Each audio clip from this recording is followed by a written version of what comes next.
Oremos juntos. Nuestro Dios Padre, santo y misericordioso, que nos amas. Vivíamos en pecado dándote la espalda, pero tuviste compasión de nosotros. Y aun cuando no te conocíamos, tú nos amaste primero, y para salvarnos tú, Señor Jesucristo, recibiste el juicio y la maldición que debía caer sobre nosotros. Por tu muerte y por la sangre preciosa que derramaste, limpiaste nuestros pecados para siempre, para que ya no recibamos más el juicio por ellos.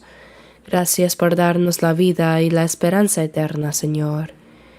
En esta hora nosotros, los redimidos por tu preciosa sangre, estamos reunidos delante de ti para alabar la gracia de Dios, para aprender tu palabra y tener comunión en la congregación de los santos salvos. Te agradecemos por toda esa gracia. Creemos que ahora también estás entre nosotros. Por favor, cuida a cada uno de nosotros. Sosténnos más con tu amor misericordioso y renuévanos más con tu gracia, palabra y el poder del Espíritu Santo, para que así podamos vivir el resto de nuestras vidas sin vergüenza como hijos de Dios. Por la festividad tradicional, nuestros hermanos están regresando a sus tierras natales para encontrarse con sus familiares y vecinos. Por favor, dales la oportunidad de predicar en este momento. Ayúdanos para que sea una oportunidad preciosa para poder evangelizar a nuestros familiares y vecinos que aún no te conocen, Dios. Este mundo se llena cada vez más de caos y confusión. Realmente vivimos en un mundo peligroso en el que no sabemos qué sucederá en el día. Pero Señor, tú que nos guardas y proteges, sabemos que siempre estás entre nosotros para protegernos con tu palabra y tu poder. No nos dejes caer en este mundo malvado, sino haznos predicar con denuedo tu evangelio, para que podamos guiar a muchas almas perdidas ante ti, Señor. Señor, que nos enseñes la palabra necesaria en el momento oportuno y el camino por el cual debemos andar. Ahora también guíanos para que podamos entender la palabra que quieres revelarnos. Hemos orado en el nombre de Jesús. Amén. Abramos nuestras Biblias en Salmo 23. Salmos 23.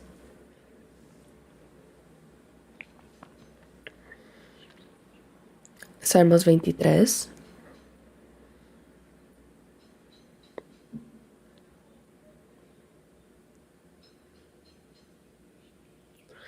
Es un pasaje muy conocido y realmente hermoso.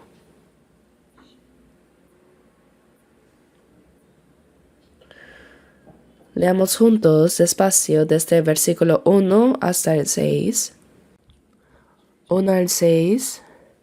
Jehová es mi pastor, nada me faltará. En lugares de delicados pastos me hará descansar. Junto a aguas de reposo me pastoreará. Confortará mi alma, me guiará por sendas de justicia por amor de su nombre. Aunque ande en valle de sombra de muerte, no temeré mal alguno, porque tú estarás conmigo. Tu vara y tu cayado me infundirán aliento. Aderezas mesa delante de mí en presencia de mis angustiadores. Unges mi cabeza con aceite. Mi copa está rebosando. Ciertamente el bien y la misericordia me seguirán todos los días de mi vida, y en la casa de Jehová moraré por largos días. El autor de este Salmo 23 fue David, el segundo rey de Israel. David en su juventud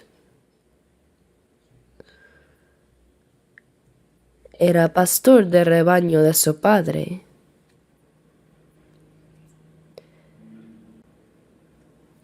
Y mientras cuidaba las ovejas, si venía un lobo o un oso y se llevaba una cría, él iba tras ellos. Peleaba contra los lobos y osos y la rescataba de su boca. Lo salvaba así. No solo Sansón, sino el joven David también tenía mucha fuerza y valentía. Por eso luchaba contra lobos y osos. Y cuando hubo guerra con los filisteos, el pueblo de Israel pasaba por un momento muy difícil. Por eso David fue al campo de batalla, porque su padre lo envió a llevar provisiones a sus hermanos. Allí vio que el jefe del ejército filisteo era un gigante enorme, con 6 dedos en cada mano y en cada pie. Parecía un monstruo de verdad. Tenía un escudero que llevaba su gran escudo delante de él. Y ese gigante gritaba ferozmente: Israel, vengan y peleen conmigo. Como dice en 1 Samuel 17:9, si me venciere, nosotros seremos vuestros siervos, y si yo lo venciere, vosotros seréis nuestros siervos. Blasfemaba contra Dios y gritaba con soberbia, pero nadie se atrevía a enfrentarse a Goliat. Todos estaban aterrados. Y el ejército de Israel temblaba del temor. Pero cuando David vio esa escena, se indignó. ¿Cómo puede ese incircunciso insultar al ejército del Dios viviente? Y entonces habló con sus hermanos. ¿Vas a dejar a ese tipo así nomás? Le dijeron: ni lo menciones. No te hagas lo importante, vuelve a cuidar a las ovejas. ¿Para qué has venido? Nadie se ofrecía a pelear con Goliat. Entonces, él fue a ver al rey Saúl. Dijo: tu siervo irá y peleará contra ese filisteo. Pero era un muchacho muy joven. Saúl dijo: bien valiente eres. Pero Goliat ha sido entrenado desde niño y ya es un guerrero muy fuerte. ¿Cómo piensas pelear tú contra él? Entonces David respondió: no, rey, tu siervo era pastor de las ovejas de su padre, y cuando venía un león o un oso y tomaba algún cordero de la manada, salía yo tras él y lo hería y lo libraba de su boca. Jehová, que me ha librado de las garras del león y del oso, también me librará de la mano de este filisteo. Cuando el rey Saúl vio que era un muchacho tan atrevido y valiente, no tuvo más remedio que de decir: si vas a pelear, mejor toma esto. Y le ofreció su armadura. Como Saúl era un hombre muy grande, no le quedaba a David. Se colocó la armadura y no le servía, le quedaba enorme. Con la lanza o la espada se arrastraba por el suelo. ¿Cómo iba a pelear así? Dijo: no necesito eso. Cuando cuidaba las ovejas, tenía una honda que utilizaba. Es parecido a las tirachinas que de niños usábamos en nuestro país. Se pone una piedra y se gira para lanzar. Eso se llama una honda. Y llevó 5 piedras lisas. Bastaría con una, pero no sé, quizá Goliat tenía 5 hermanos, por si acaso pensó por si salían darles un golpe a cada uno. Y así fue hacia adelante, hasta ponerse delante de Goliat, y vio que salía un niño y dijo: hey niño, ¿qué haces aquí? Y David respondió, he venido a pelear contigo, ¿no lo ves? Entonces Goliat exclamó, vaya, mira a este insolente. ¿Acaso no hay hombres en Israel que mandan a un muchacho? Eres demasiado atrevido. Pero David dijo, tú vienes a mí con espada, lanza y jabalina, mas yo vengo a ti en el nombre de Jehová de los ejércitos a quien tú has provocado. Goliat respondió, ¡aso qué atrevido eres! Hoy mismo te despedazaré y te daré como comida a las aves del cielo. David ahora puso una piedra en su honda y la hizo girar con fuerza, y mientras Goliat se preguntaba qué estaba haciendo, la lanzó. La piedra se clavó en la frente de Goliat. Por más que sea un gigante, ¿cómo podría resistir un golpe así? Cayó hacia atrás desplomado. David no tenía espada, así que corrió hacia él, sacó la espada del mismo Goliat y le cortó la cabeza. Así fue como David lo mató e Israel obtuvo una gran victoria ese día. El pueblo vio que Dios estaba con David. Y no solo lo creyeron, sino que además lo honraron y lo alabaron. Finalmente David llegó a ser rey de Israel. Este famoso Salmo 23 fue escrito después de que David se convirtiera en rey. Él pensó, así como yo amaba y cuidaba a mis ovejas, así Dios me ama y me cuida. Yo soy una oveja que pertenece al rebaño de Dios. Y en este salmo expresó ese pensamiento. Se dice que no hay otro poema tan hermoso como este. Jehová es mi pastor. Nada me faltará. David reconoció, soy una oveja guiada por Dios. Este salmo no solo conmovió a David, sino que también nos conmueve a nosotros. Así como David confió en Dios, debemos creer que Él también nos guarda, nos protege y nos guía. Hemos leído este salmo, pero debe convertirse en algo personal. Jehová no es solo nuestro pastor, sino mi pastor es individual. Abramos también Salmo 100. Salmos capítulo 100. Versículo 3. Salmo 100, versículo 3. Leamos juntos.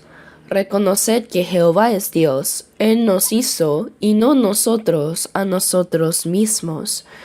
Pueblo suyo somos y ovejas de su prado.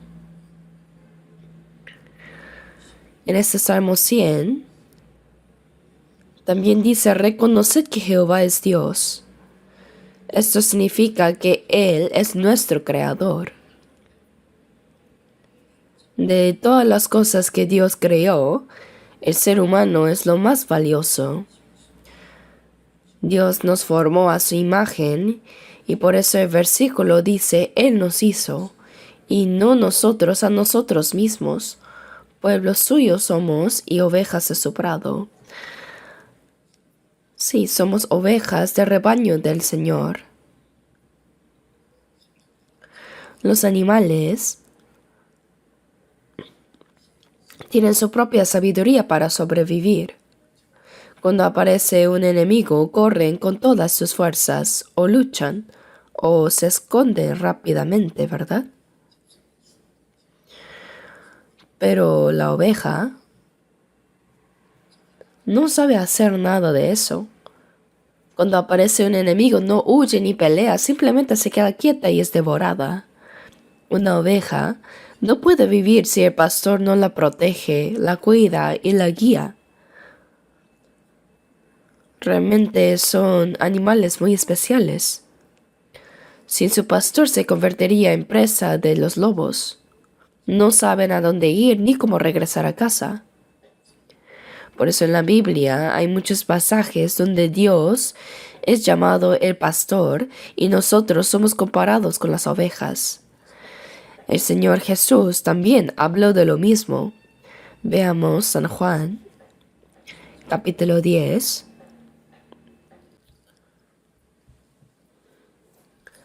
San Juan 10, versículo 11. 10:11. Yo soy el buen pastor, y el buen pastor su vida da por las ovejas. Jesús dijo, yo soy el buen pastor. El buen pastor su vida da por las ovejas. El Señor comparó a los salvos con ovejas que Él mismo pastorea. Y como buen pastor, Él entrega su vida por ellas. Antes de ser salvos, nuestras almas estaban cautivas bajo el poder del pecado y del diablo, caminando hacia el infierno. Por eso Jesús vino para salvarnos, tomó nuestro lugar y se ofreció como sacrificio expiatorio por nuestros pecados. Murió en la cruz, derramó su sangre para perdonarnos y al resucitar venció el poder de la muerte. Con su resurrección, mostró que Él es el Cristo, el Salvador que nos ha redimido. Por eso dijo, yo soy el buen pastor. Los salvos tenemos al buen pastor que dio su vida por nosotros. Y ahora Él mismo nos guarda y guía. Así, el Señor explicó detalladamente que Él es nuestro buen pastor. En 1 de Pedro 2:25 dice, porque vosotros erais como ovejas descarriadas. Éramos ovejas perdidas. Y en Isaías 53:6 dice, todos nosotros nos descarriamos como ovejas. Cada cual se apartó por su camino. La oveja que se aparta del pastor se confunde y va por donde quiere. Así, puede caer por un precipicio y morir o ser devorada por las fieras. Pero todos nosotros, como ovejas que se apartaron del pastor, nos descarriamos. Cada cual se apartó por su camino, es decir, vivimos según nuestra propia voluntad y deseo, pero ese destino es el infierno. Judas Iscariote traicionó a Jesús, lo vendió y se llenó de remordimiento que terminó suicidándose. Pero el Señor dijo acerca de Judas en Marcos 14:21, bueno le fuera a ese hombre no haber nacido, pues si no hubiera nacido no habría ido al infierno por lo menos. Por eso como uno de los 12 discípulos había caído, los apóstoles escogieron a otro para ocupar su lugar.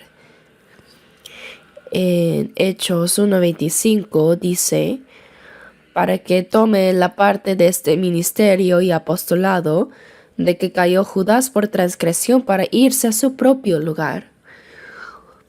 Judas dejó el puesto precioso que el Señor le había dado como discípulo y fue a su propio lugar, y ese lugar es el infierno.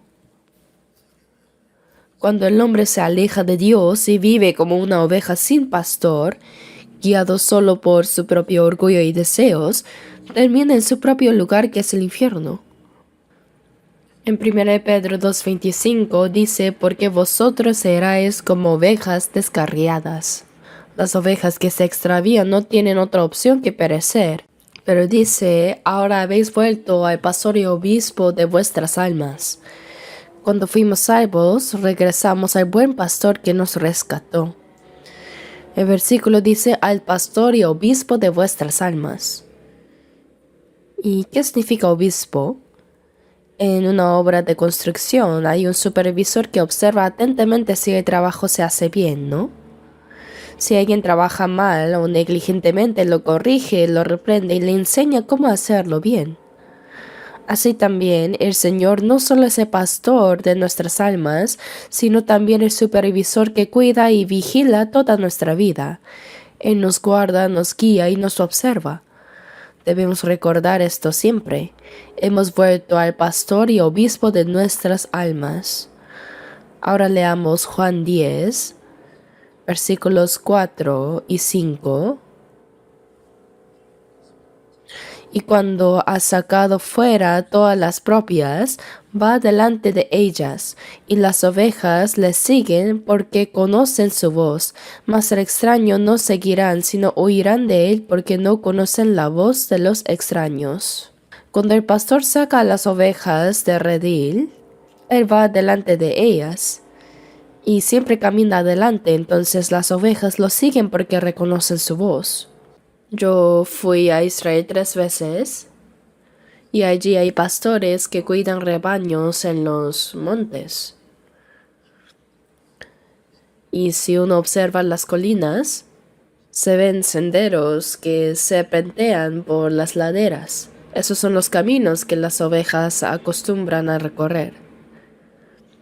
El pastor va adelante y justo detrás de él va la oveja más fuerte.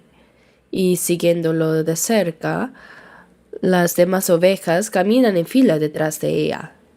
Así se cumple lo que dice: va delante de ellas y las ovejas le siguen porque conocen su voz. Las ovejas siguen al pastor porque escuchan y reconocen su voz. Y continúa diciendo: más al extraño no seguirán, sino huirán de él porque no conocen la voz de los extraños. Las ovejas pueden distinguir bien la voz de su pastor. Cuando escuchan la voz de alguien desconocido, no lo siguen, sino que huyen. Recuerdo que cuando estuve en Turquía, vi muchos rebaños en el campo y el pastor decía algo en su idioma y las ovejas lo seguían inmediatamente. Entonces me acerqué y le pedí prestado un momento su sombrero y el abrigo de lana del pastor, también su cayado. Intenté hacerme pasar por pastor por un momento y él aceptó con gusto. Así lo imité diciendo Lo hice de manera muy similar, pero las ovejas ni me miraron. Ni una sola oveja me siguió. Si el pastor no hubiera estado ahí, probablemente habrían huido, pensando: ¿quién es este? No es nuestro pastor. Se habrían asustado y escapado. Así son las ovejas. Conocen la voz de su pastor y solo a él siguen. El texto dice: no seguirán la voz de los extraños. Esto significa que cuando somos salvos, el Señor se convierte en nuestro pastor y nosotros en sus ovejas. El Señor, que dio su vida para salvarnos, nos guía hasta que entremos en su reino. La frase "no conocen la voz de los extraños" quiere decir que las ovejas no escuchan otra voz que no sea la del Señor. El que predica la palabra es alguien que representa la voz del Señor, ¿verdad? El predicador no debe hablar de sus propias ideas ni de sus pensamientos y filosofías, sino proclamar la palabra de Dios tal como es. Y las ovejas, los renacidos, pueden discernirlo. Eso no está bien, eso no es la palabra del Señor. Cuando una persona crece espiritualmente, aprende a distinguir si lo que escucha es realmente la palabra de Dios o no. Algunos pueden hablar con mucha elocuencia, con filosofía o literatura, o con un tono moralista. Pero el creyente discierne cuando algo no es conforme a la verdad de Dios. El pastor o el predicador que anuncia correctamente la palabra no transmite sus propios pensamientos, sino lo que Dios ha dicho. Simplemente proclamar: así dice la palabra de Dios. Y cuando las personas oyen esa voz y la siguen, eso es la vida cristiana. Hasta la semana pasada hemos estado estudiando el tema La vida que permanece en el Señor y hoy es la quinta clase. La vida de cristiano renacido se puede resumir en una frase que es permanecer en Cristo. En Cristo significa estar unidos a Él. Como dice Juan 14:20, en aquel día vosotros conoceréis que yo estoy en mi Padre y vosotros en mí y yo en vosotros. El día en que fuimos salvos, comprendimos esto, que estamos en el Señor y el Señor está en nosotros. Estamos unidos con Él y esta unión no se puede separar. Así como un hombre y una mujer al casarse llegan a ser una sola carne, de la misma manera cuando somos salvos quedamos unidos con el Señor. El Señor está en nosotros y nosotros en Él. Por eso permanecer en Cristo significa vivir en unión con Él, bajo su gracia, bajo su palabra y el poder del Espíritu Santo. En esa unión el Señor nos protege y nos guía. Vivir bajo su gracia y su palabra siendo guiados y guardados por Él. Eso es permanecer en el Señor. La vida que permanece en el Señor. Por eso David confesó, Jehová es mi pastor, nada me faltará. Debemos reflexionar profundamente en esto. Dios es mi pastor. Él es quien me guarda, me alimenta, me protege y me guía. No es una persona poderosa, ni un rico quien nos guarda.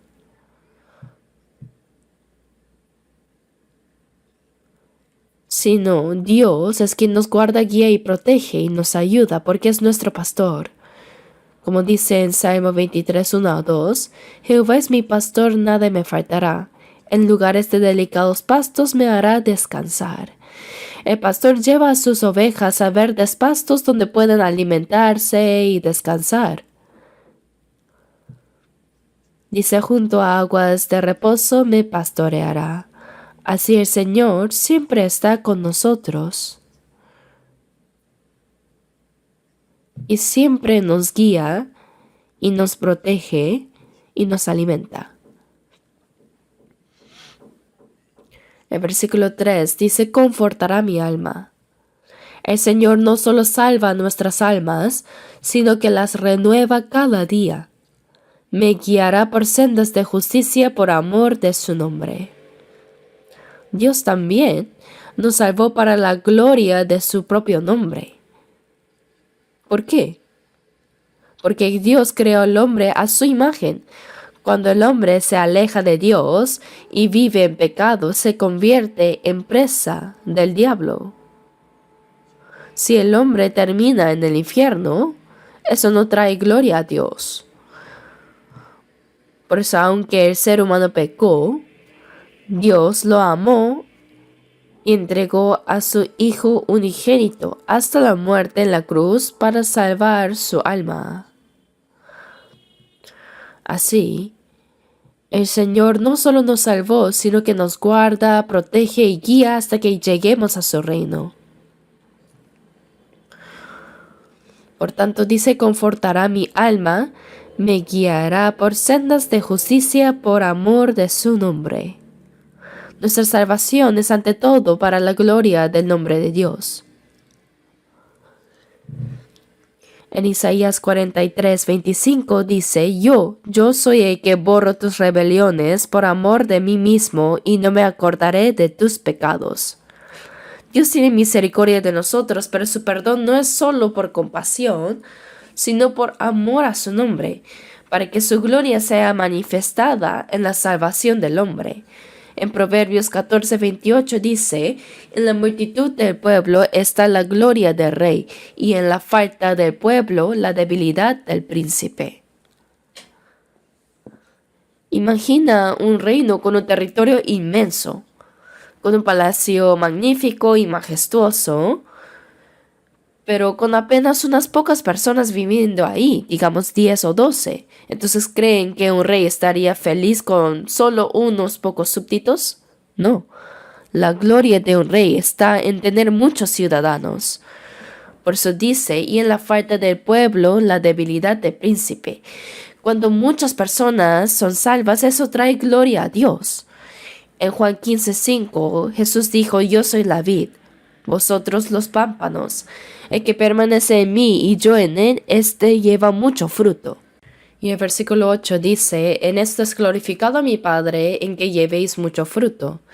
Cuando predicamos el Evangelio y muchas almas son salvadas, Dios se alegra y su nombre es glorificado. Así incluso nuestra salvación es para su gloria. Por eso la obra que hace Dios en nosotros es perfecta. Yo soy el que borro tus rebeliones por amor de mí mismo, y no me acordaré de tus pecados. Nuestra salvación es para la gloria del nombre de Dios. Por eso Salmo 23:3 dice, me guiará por sendas de justicia por amor de su nombre. El hecho de que Dios guía a los salvos por el camino de la justicia y la verdad también es para su gloria. Así como los padres se sienten felices y honrados cuando sus hijos crecen sanos, estudian, viven correctamente y se comportan bien, de la misma manera, también Dios se glorifica cuando sus hijos, a quienes Él salvó, crecen espiritualmente y viven conforme a su voluntad. Pero si un hijo crece desobediente, vive mal y causa vergüenza, eso se convierte en una deshonra para sus padres. Por eso Dios nos salvó para su gloria, y como esa obra es para su propio nombre, Él la hace perfecta y completa. Me guiará por sendas de justicia por amor de su nombre. Por eso, les invito a que cuando estén en casa vuelvan a leer el Salmo 23 y lo mediten profundamente. Dice, confortará mi alma, me guiará por sendas de justicia por amor de su nombre. Aunque ande en valle de sombra de muerte, no temeré mal alguno, porque tú estarás conmigo. A veces el pastor debe guiar a las ovejas por valles oscuros. Si el pastor no estuviera ahí, las ovejas no podrían pasar, sentirían miedo. Así también nosotros, cuando caminamos por el valle de sombra de muerte, no tememos, porque el Señor está con nosotros. Todos tendremos que atravesar ese valle algún día. Si el Señor viniera hoy y fuéramos arrebatados, no moriríamos. Pero si Él se demora, llegará el momento en que partiremos de este mundo. Pasaremos por el valle de la muerte. Y aún en ese momento, ¿saben? El Señor estará con nosotros. Por eso los cristianos no temen a la muerte ni siquiera un poco. Aún cuando muramos, el Señor está con nosotros. Lo he escuchado muchas veces. Una de las hermanas de nuestra iglesia era diácona y era profesora universitaria. Ella enfermó de cáncer y finalmente partió con el Señor, y en aquel tiempo yo estaba predicando en París. Y cuando llamé me dijeron que estaba internada en el hospital de la Universidad de Hanyang. Cuando llegué ya había fallecido. Pero una hermana que estaba junto a ella me contó que mientras estaba sentada en la habitación, la hermana profesora dijo, hay una persona vestida de blanco sentada a mi lado. ¿Quién sería? Era un ángel que había venido a llevarla. No es una historia inventada. Cuando morimos, los ángeles vienen a recogernos. ¿Sabían eso? Por eso cuando pasemos por el valle de sombra de muerte, el Señor está con nosotros. Los cristianos no tienen por qué temer a la muerte. Cuando llega ese momento, el Señor mismo está ahí, junto a nosotros. Él nos guía a través de ese valle oscuro hasta introducirnos en su reino. Como dice en Salmo 48:14, Dios, Él nos guiará aún más allá de la muerte. Y el apóstol Pablo también dijo en 2 Timoteo 4:18, el Señor me librará de toda obra mala y me preservará para su reino celestial. Así que cuando decimos, Jehová es mi pastor, debemos entender que no solo nos alimenta, guía y ayuda, sino que también está con nosotros en el valle de la muerte. El cristiano no tiene por qué temer morir, porque aún en ese instante el Señor está presente, acompañándonos hasta llevarnos a su reino. En Salmo 23:4 dice, tu vara y tu cayado me infundirán aliento. En las pinturas solemos ver al pastor con una vara del tamaño de su estatura, con una parte curva arriba, así, y recta abajo. En realidad no son dos objetos distintos, sino son una sola pieza. La parte curvada es el cayado y la parte recta es la vara. ¿Y para qué la usa el pastor? No es simplemente para apoyarse cuando está cansado, sino que cuando una oveja cae al agua, el pastor extiende el cayado y la saca. Así.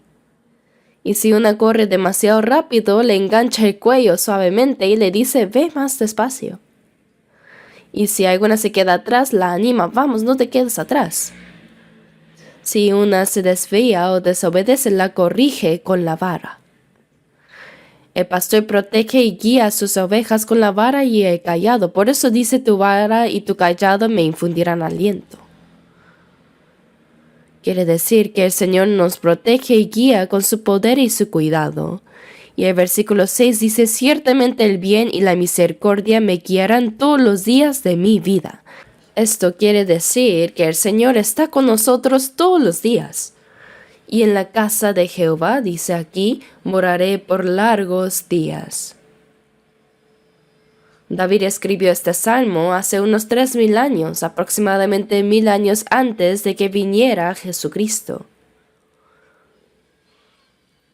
Él vivía con la esperanza de habitar eternamente en la casa de Dios, en su reino.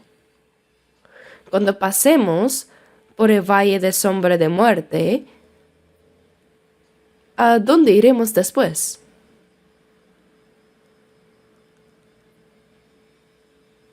Vamos a la casa de Dios, donde moraremos para siempre. En Apocalipsis 21:1 dice, vi un cielo nuevo y una tierra nueva, porque el primer cielo y la primera tierra pasaron. En el cielo Dios mismo enjugará nuestras lágrimas, nos guardará y estará con nosotros eternamente. Viviremos para siempre bajo su amor, su protección y su dirección. En Hebreos 1:14 sobre los ángeles está escrito, ¿no son todos espíritus ministradores enviados para servicio a favor de los que serán herederos de la salvación? Esto nos enseña que los ángeles fueron creados antes que el ser humano. ¿Pero por qué los creó Dios? Para que sean siervos al servicio de su voluntad. Pero ellos no son hijos de Dios. Son las criaturas más poderosas después de Dios. Entre ellos hubo uno llamado Lucifer, quien llevó consigo a 1/3 de los ángeles que le pertenecían e intentó ser como Dios. En Isaías 14:12 se menciona, ¿cómo caíste del cielo, lucero hijo de la mañana? Este ángel glorioso, lleno de hermosura y sabiduría, se rebeló queriendo ser igual a Dios. Pero en Isaías 14:15 dice, mas tú derribado eres hasta el Seol, a los lados del abismo. Dios preparó el infierno para los ángeles caídos. En Mateo 25:41 dice: apartaos de mí, malditos, al fuego eterno preparado para el diablo y sus ángeles. El diablo, Satanás, es un ángel caído, y sus ángeles son aquel tercio de ángeles que siguieron a Lucifer en su rebelión. Todos ellos fueron expulsados del cielo. Pero ahora también siguen actuando en este mundo. ¿Sabían eso? En este mismo mundo en el que vivimos, Dios también está presente. Aunque no lo veamos con nuestros ojos, Él está aquí muy cerca, y al mismo tiempo el diablo también nos está mirando así. Como no puede quitar la salvación de los salvos, intenta impedir que vivamos una vida cristiana plena, y a los que aún no son salvos los distrae y los aleja del evangelio para que no sean salvos. Es muy raro. Las personas aceptan fácilmente lo malo del mundo, pero cuando alguien les habla de la gracia de Dios o del evangelio se incomodan o lo rechazan. Es porque el diablo influye en sus corazones.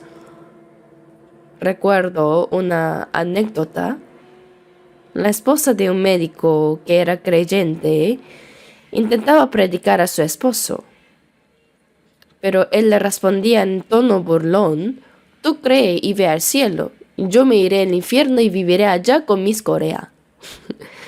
¿Pero creen que en el infierno habrá Miss Corea? En el cielo, los salvos seremos transformados en cuerpos gloriosos más hermosos que los ángeles. Como dice en Filipenses 3:21, cuando venga el Señor, transformará el cuerpo de la humillación nuestra para que sea semejante al cuerpo de la gloria suya. Seremos transformados gloriosamente como el cuerpo del Señor, y como serán cambiados los que van al infierno, como el diablo. De verdad. El infierno es un lago de fuego y azufre, un lugar de oscuridad, de pecado extremo, donde los condenados se hieren y se odian y se destruyen entre sí. Por otro lado, el cielo es el lugar donde abundan la gracia y el amor de Dios. Allí los ángeles sirven a los salvos. Realmente los cristianos salvos somos más valiosos que los ángeles. Ellos son siervos, pero nosotros hijos de Dios. Y aún más, la Biblia dice que los salvos son la esposa de Cristo. La palabra esposa quiere decir que compartimos la misma gloria que Cristo. Los ángeles no pueden ser la esposa de Cristo. Cuando ellos cayeron, Jesús no murió por ellos en la cruz. Una vez que un ángel cae, su destino queda sellado para siempre. Así que permanecer en el Señor significa vivir bajo su amor, su gracia, protección y guía hasta el día en que entremos en el cielo. Vivir dentro de ese amor y cuidado es permanecer en Cristo. Un niño, desde que nace, crece bajo el amor y el cuidado de sus padres. Y aun cuando ese hijo crece, se casa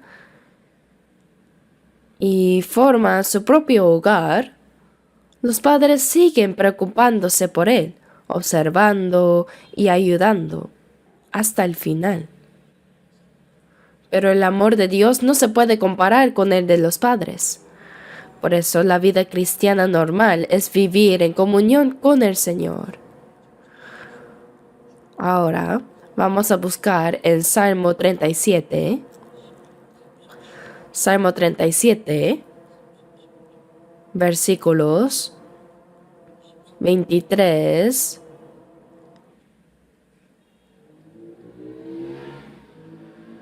y 24. Salmo 37, versículos 23 y 4. Leamos juntos. Por Jehová son ordenados los pasos del hombre, y él aprueba su camino.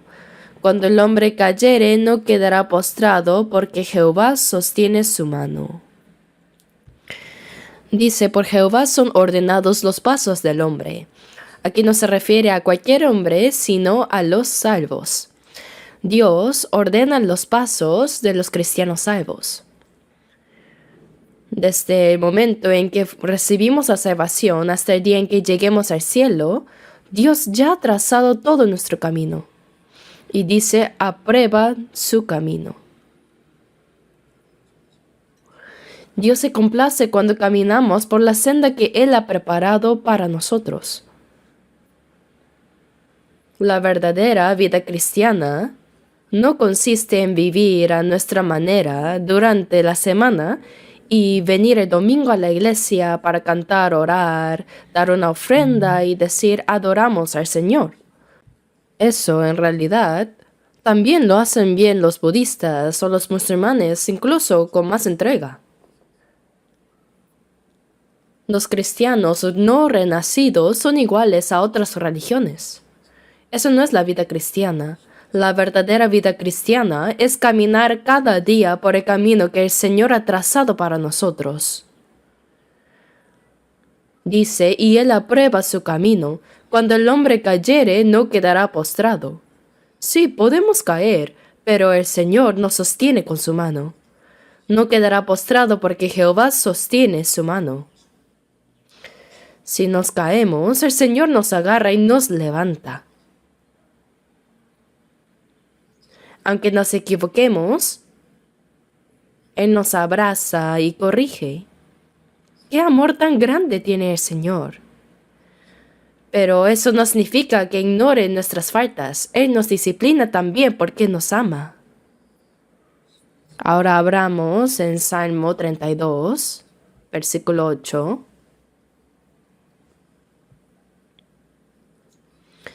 Salmo 32, versículo 8.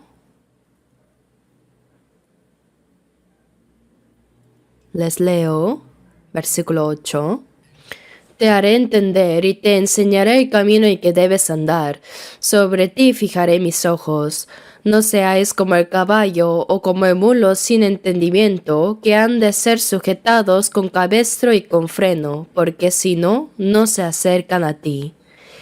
El Señor dice, te enseñaré el camino en que debes andar. Dios ya ha trazado nuestro camino. Y además, Él mismo nos enseña cómo recorrerlo. En su palabra nos revela cómo debemos vivir desde el momento en que somos salvos hasta que lleguemos al cielo. En Salmo 119, 105 dice, lámpara es a mis pies tu palabra y lumbrera mi camino. La palabra del Señor es la luz que alumbra nuestro camino y nos muestra por dónde andar. Como dice el himno, el Señor alumbra mi caminar. El Señor nos enseña la senda correcta. Por eso la vida cristiana no es vivir según nuestra conveniencia o gusto. El Señor ya ha establecido el camino que los creyentes deben recorrer hasta llegar al cielo. Y en la Biblia nos enseña cómo andar en él. ¿Para qué estudiamos la Biblia después de ser salvos? Para aprender cómo debe vivir un cristiano, cómo debe caminar y qué rumbo debe seguir. No vivimos según lo que nos parece bien o lo que nos resulta cómodo. Dice, te enseñaré el camino en que debes andar, sobre ti fijaré mis ojos. Quiere decir que Dios no solo nos muestra el camino, sino que nos observa atentamente para ver si realmente seguimos por ella. Recuerdo que hace muchos años fui a Seongwipo en la isla de Jeju y necesitaba encontrar una casa por primera vez, así que le pregunté a una señora y ella me dijo, vaya todo derecho, luego gire a la izquierda y después verá un cruce. Entonces seguí caminando. Pero al rato dudé si iba bien o no, entonces al volver la vista vi a la señora a lo lejos observándome si estaba tomando el camino correcto. No, no por ahí, sino allá. Era muy amable. Así también el Señor, Él nos enseña el camino por donde debemos andar y observa atentamente si seguimos su dirección o no. Nos mira para ver si aprendemos su palabra y si vivimos conforme a ella, o si nos desviamos hacia otro camino. Dice, sobre ti fijaré mis ojos, no seáis como el caballo o como el mulo sin entendimiento. El caballo necesita un freno y el mulo un yugo. Si no se les controla, no caminan bien porque quieren seguir su propia voluntad. Dice, no seáis como el caballo o como el mulo sin entendimiento, que han de ser sujetados con cabestro y con freno. Estos animales son torpes y obstinados. Recuerdo que en mi infancia mi familia tenía un caballo.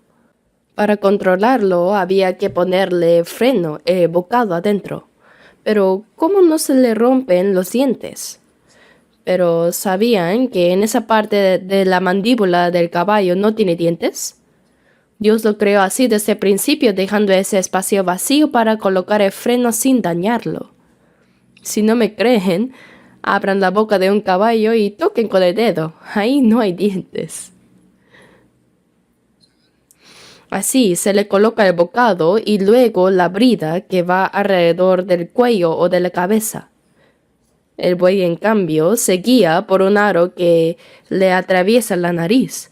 Dice que han de ser sujetados con cabestro y con freno, porque si no, no se acercan a ti. Si necesitan freno y rienda para ser dirigidos, son como animales sin entendimiento. No debemos ser como ellos, sino seguir al Señor obedientemente. Si no, Él puede ponernos un freno y rienda para hacernos volver al camino correcto. El Señor es quien nos enseña el camino a seguir, nos observa y nos instruye con paciencia. Ahora veamos Salmo 84, 11. Salmo 84.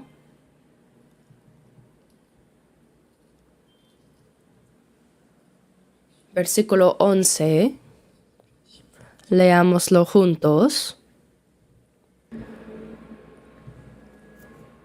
Salmo 84, versículo 11, leamos. Porque sol y escudo es Jehová Dios, gracia y gloria dará Jehová. No quitará el bien a los que andan en integridad. Aquí dice, no quitará el bien a los que andan en integridad. Andar en integridad para los salvos es vivir conforme a la palabra de Dios.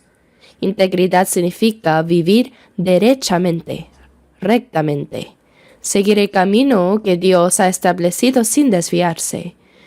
A quienes viven así, el Señor no quitará el bien. Les concede toda clase de bendiciones.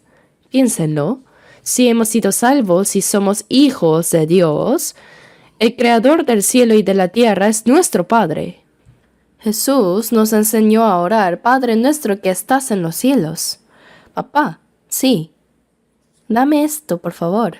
A los niños los padres les dan todo lo que necesitan, pero el amor de los padres no se puede comparar con el amor de Dios. Dios que salvó nuestras almas, si vivimos conforme a su voluntad y andamos en integridad hasta entrar en su reino, jamás nos quitará el bien.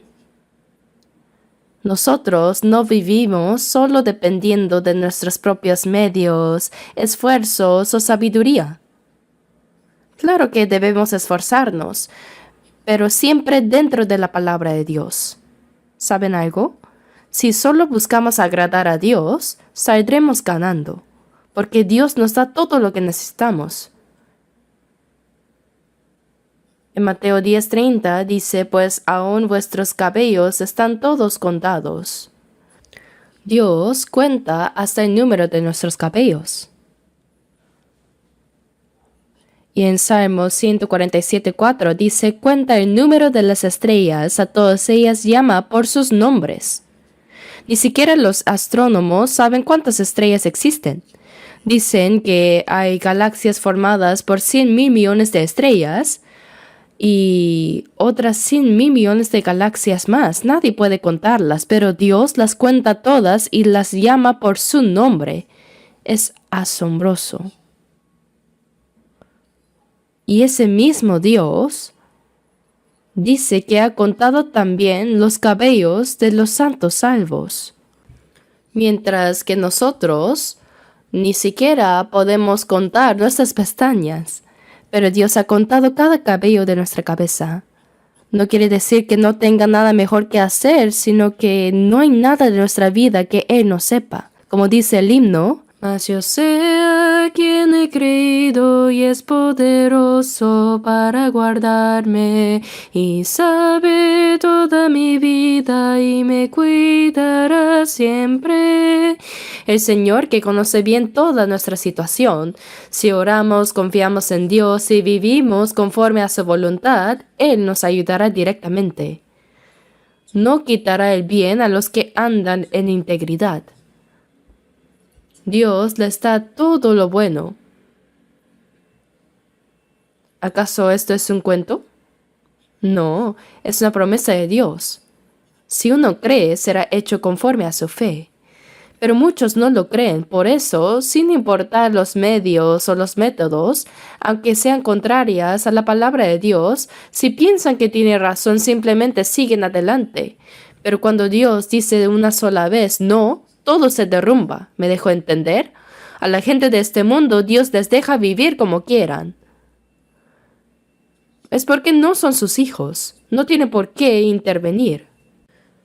En Job 21:7 dice, ¿por qué viven los impíos y se envejecen y aún crecen en riquezas? Su riqueza aumenta y sus hijos se multiplican como rebaños. Y en el versículo 13 dice, pasan sus días en prosperidad y en un momento descienden al Seol. Los impíos de este mundo, Dios los deja vivir según sus propios caminos, no se involucra. Dice, está bien, vivan como quieran. Pero hay un dicho que dice, el cerdo del banquete. En la casa donde hay una fiesta alimentan bien al cerdo. ¿Para qué? Para matarlo el día del banquete. Así es. Dios deja tranquilos a los incrédulos hasta el día en que vayan al infierno. El Seol es el infierno. Pasan sus días en prosperidad y un momento descienden al Seol, dice. Así que cuando la gente del mundo prospera, aunque use todo tipo de medios y métodos, aunque tenga éxito, fama o poder, no hay nada que envidiar ni quejar. Déjenlos porque el juicio de Dios vendrá.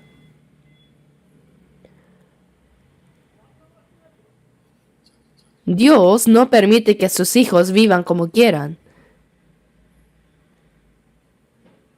Si no seguimos el camino que nos enseña, nos disciplina. Y si aún así no cambiamos, Dios nos puede llevar. Algunos reciben la disciplina de Dios hasta la muerte. ¿Lo sabían? El que verdaderamente ha sido salvo no irá al infierno, pero desde ese momento Dios gobierna su vida porque es su hijo.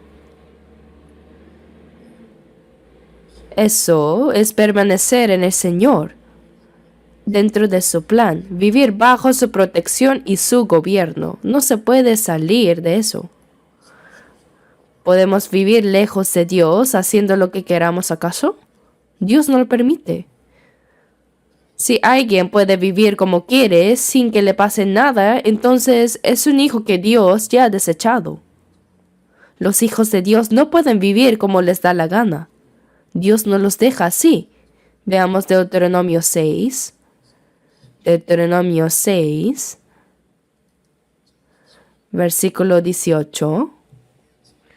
Deuteronomio 6, versículo 18.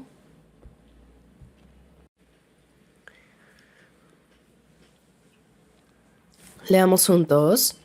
Y haz lo recto y bueno ante los ojos de Jehová, para que te vaya bien y entres y poseas la buena tierra que Jehová juró a tus padres, para que Él arroje a tus enemigos de delante de ti como Jehová ha dicho. Los versículos 18 y 19 están relacionados. Haz lo recto y bueno ante los ojos de Jehová, ante los ojos de Dios. El que ha sido salvo vive siempre bajo la mirada de Dios. Él ve nuestros pensamientos y también nuestras acciones. No podemos escondernos de su mirada. Dice, haz lo recto y bueno ante los ojos de Jehová para que te vaya bien. Camina de manera recta y buena delante de Dios y serás bendecido, quiere decir. Nunca debemos olvidar que vivimos bajo la gracia, la protección, el dominio y la guía de Dios. Eso es vivir en el Señor. Yo en el Señor y también el Señor en mí. No podemos separarnos de Él. Es una relación inseparable. Veamos 1 Samuel 2, versículo 7. 1 Samuel 2.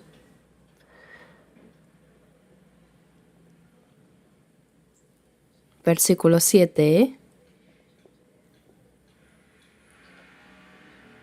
1 Samuel 2.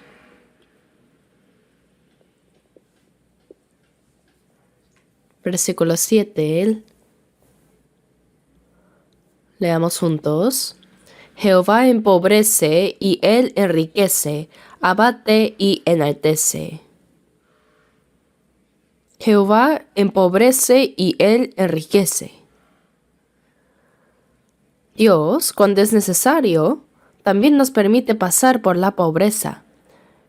Y a veces decimos, ¿por qué Dios me deja vivir en pobreza? ¿Por qué no me da algo mejor? Pero dice que Él también empobrece. Por supuesto, cuando uno deja de confiar en Dios y vive según sus propios métodos, Dios puede incluso quitarle lo que tiene. En Nahum 1:7 dice, Jehová es bueno, fortaleza en el día de la angustia y conoce a los que en Él confían. Dios conoce a los que confían en Él. Si decimos, aunque muera, moriré al lado del Señor, entonces Dios se hace responsable de nosotros. Pero si no confiamos en Dios y queremos vivir por nuestras propias maneras, Él dice, está bien, vive como quieras. Parece que todo marcha bien, pero si Dios dice una sola palabra, no todo se derrumba de golpe. Por eso dice, el Señor empobrece y enriquece también. Él abate y enaltece. Si lo miramos bien, en la vida cristiana, a algunos creyentes Dios los hace pasar por pobreza. A veces también les quita todo lo que tienen. No siempre es porque hayan hecho algo mal, sino para que aprendan a depender solo del Señor aún en medio de la pobreza. En Filipenses 4:12, Pablo dijo, sé vivir humildemente y sé tener abundancia. En todo y por todo estoy enseñado. Pablo, en algunas ocasiones, llevaba grandes ofrendas para los hermanos de Jerusalén. ¿Creen que un hombre que transportaba ofrendas tan grandes pasaba hambre? ¿Qué opinan? No obstante, él dijo, sé vivir humildemente y sé tener abundancia. A veces vivía incluso en extrema necesidad. En 2 Corintios 11:27 dice en trabajo y fatiga, en muchos desvelos, en hambre y sed, en muchos ayunos, en frío y desnudez. Por predicar el Evangelio pasó hambre, frío, desvelo y necesidad. ¿Acaso fue porque Dios no estaba con él? No. Eso no fue porque el apóstol Pablo hubiera hecho algo malo. Fue más bien para que aprendiera a depender únicamente del Señor. Por eso Pablo dijo, sé vivir humildemente. Aprendió a estar satisfecho solo con el Señor, aunque no tuviera nada. Oh Jesús, mi Señor, dentro de mí estás. Solo en ti, Señor, me satisfago. Aunque no tengo nada, me basta con tener al Señor. Eso se aprende en la pobreza, a encontrar satisfacción en Cristo. Y cuando Dios nos da abundancia, no es para que vivamos una vida de lujo o derroche. Todo debe volver al Señor.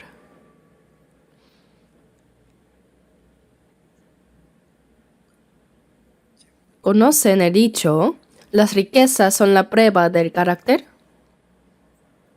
Si uno quiere saber cómo es una persona, cuáles son sus valores o su propósito en la vida, hay una manera muy sencilla de saberlo.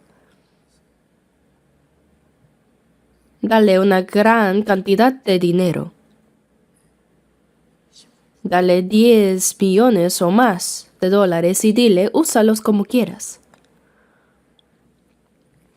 Entonces, al ver cómo usa ese dinero, puedes saber al 100% cuál es su verdadera forma de pensar y vivir.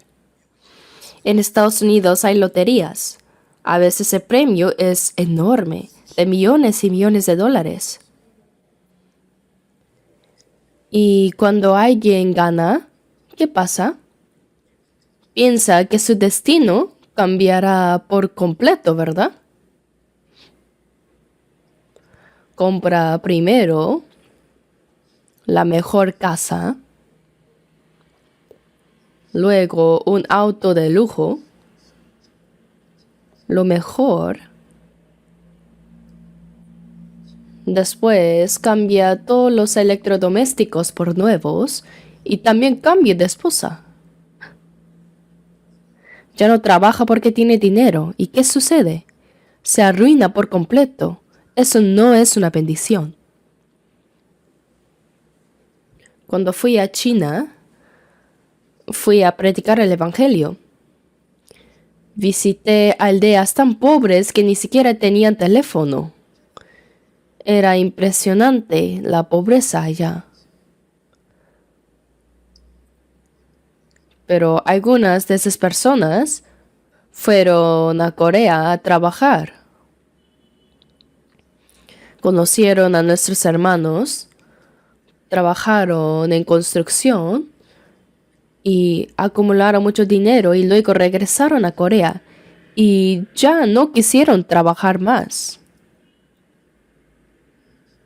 Se vestían con traje y corbata, paseando como si fueran señores importantes. Decían, ¿para qué trabajar? Aquí no pagan bien. Y cuando se les acababa el dinero, solo pensaban en regresar a Corea para ganar más. Y no trabajaban ahí. Así que tener mucho dinero no siempre es bueno.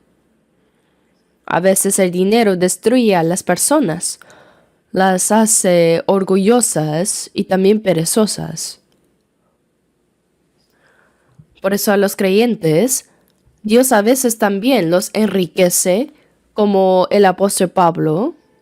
Pero Pablo no usó esa abundancia para su propio placer, sino para el Señor. ¿Y qué debemos hacer nosotros cuando Dios nos enriquece? Usarla para la obra misionera. ¿Saben cuántas personas pobres hay en América Latina y en África? Tenemos que apoyar la predicación del Evangelio ahí, construir centros de retiro, levantar iglesias y sostener a los predicadores del Evangelio. Eso es lo que hacemos. Eso es la obra que hacemos. La Oficina Central de Misiones Mundiales está en la iglesia de Seúl, en el centro misionero. Y el año pasado, a través de esa oficina, se enviaron unos 18.200 millones de wones para la obrera misionera mundial. Yo no sabía esa cifra exacta, pero alguien me lo contó. ¿Acaso nosotros insistimos en que la gente ofrende? No, cada uno lo hace voluntariamente. El verdadero cristiano no usa su dinero como quiere, sino para la causa del Evangelio.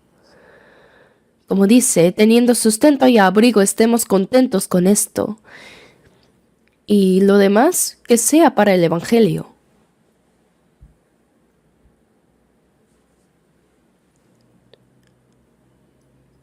Hace algunos años ocurrió algo así en una isla del sur, donde hay una de nuestras iglesias. Una hermana me llamó. Me dijo, Pastor, me han llegado 500,000 wones y yo quiero ofrendar este dinero ahora.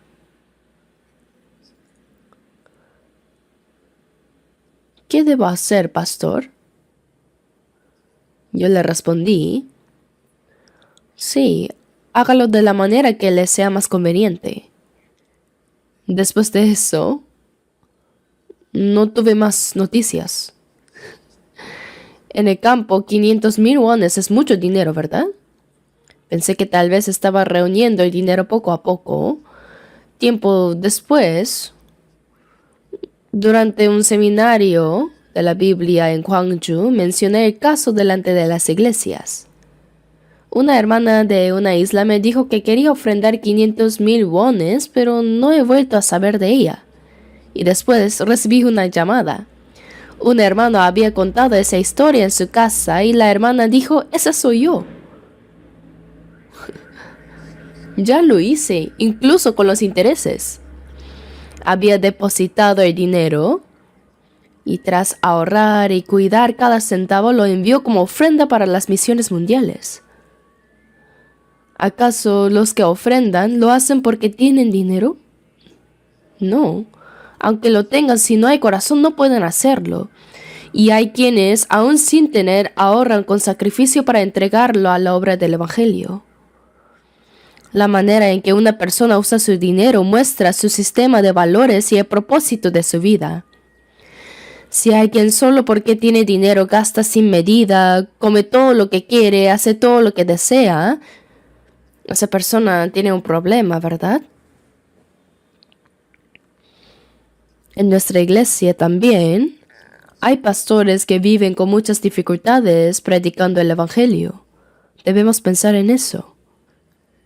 De todos modos, Dios es quien empobrece, enriquece, humilla, abate y también nos enaltece. Nos enaltece y nos humilla también. Así trata a los cristianos, guiando y entrenando sus vidas según lo que Él ve necesario. Ahora veamos San Judas. Judas, justo antes de Apocalipsis.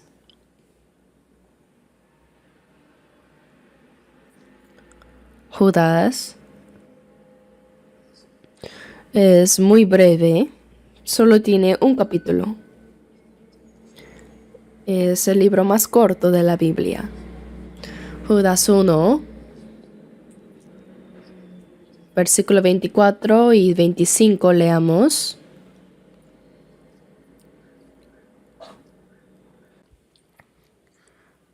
Leamos juntos. Y aquel que es poderoso para guardaros sin caída y presentaros sin mancha delante de su gloria con gran alegría, al único y sabio Dios, nuestro Salvador, sea gloria y majestad, imperio y potencia, ahora y por todos los siglos. Amén. Aquí dice a aquel que es poderoso para guardaros sin caída. Debemos saber que Dios siempre nos protege. El que ha sido salvo es ahora hijo de Dios. ¿Acaso un padre es indiferente con el hijo que ha engendrado? No, se preocupa por su salud. Lo cuida cuando está enfermo y lo envía a la escuela y hace todo lo posible para darle lo mejor. Dios, de la misma manera, se interesa por nosotros, incluso mucho más que cualquier padre por sus hijos, para guardaros sin caída. Significa que Él no permite que tropecemos ni que caigamos. Y dice también, y presentaros sin mancha delante de su gloria con gran alegría. Él nos presentará sin mancha ante su gloria. Dios nos salva para llevarnos a su reino y a su gloria. Y continúa diciendo, al único y sabio Dios nuestro Salvador. Realmente Dios nos guarda, Él nos protege y nos guía hasta el día en que entremos en su reino. Veamos un versículo más. Tercera de Juan, justo antes de Judas. Tercera de Juan, capítulo 2. También tiene solo un versículo. Versículo 2. Amado, yo deseo que tú seas prosperado en todas las cosas y que tengas salud, así como prospera tu alma. Estas palabras fueron escritas por el apóstol Juan, el discípulo del Señor Jesús. Y el versículo 1 dice, el anciano. Comienza diciendo el anciano. Se llama anciano al apóstol, quiere decir un mayor en la iglesia, aquel que enseña.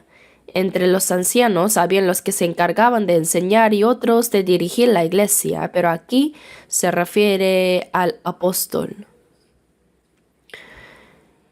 Dice el anciano a Gayo. En la iglesia aparecen varias personas con el nombre de Gayo. Por ejemplo, en Romanos 16:23 se menciona a Gayo, hospedador de la iglesia, un hermano que se encargaba de atender y alimentar a los hermanos. También hubo otros que trabajaron mucho para el evangelio, cada uno con un corazón fiel y dedicado. En total se mencionan 3 personas con el nombre Gayo en diferentes pasajes, pero no se sabe con certeza cuál de ellos es el mismo. Sin embargo, en común todos fueron ejemplos en la vida cristiana, fueron creyentes que vivieron de manera fiel y digna ante Dios. Y dice, el amado a quien amo en la verdad. El apóstol Juan dijo a Gayo a quien amo en la verdad. En el versículo 2 repite, amado, yo deseo que tú seas prosperado. Juan dijo 3 veces, amado. Esto muestra cuánto amor sentía por Gayo. Este hombre vivía tan bien la vida cristiana, era tan fiel y ejemplar que el apóstol Pablo lo amaba profundamente.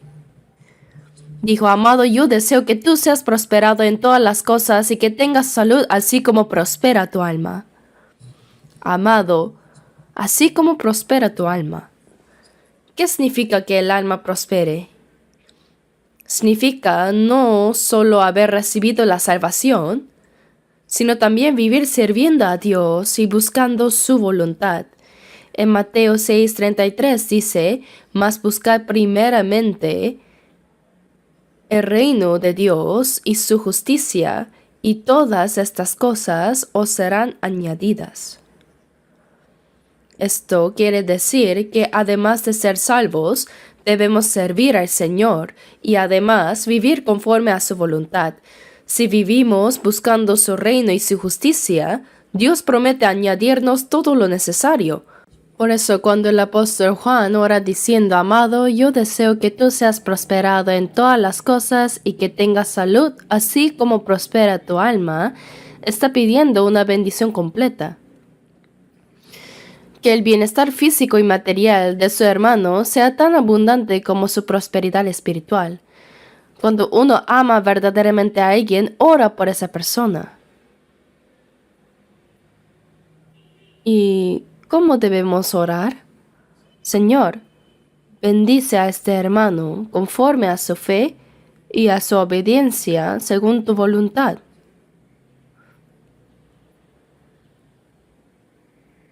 Si el creyente vive buscando el reino de Dios y su justicia, entonces Dios cumple su promesa y añade todas las cosas, que sea salud, sustento y bendición.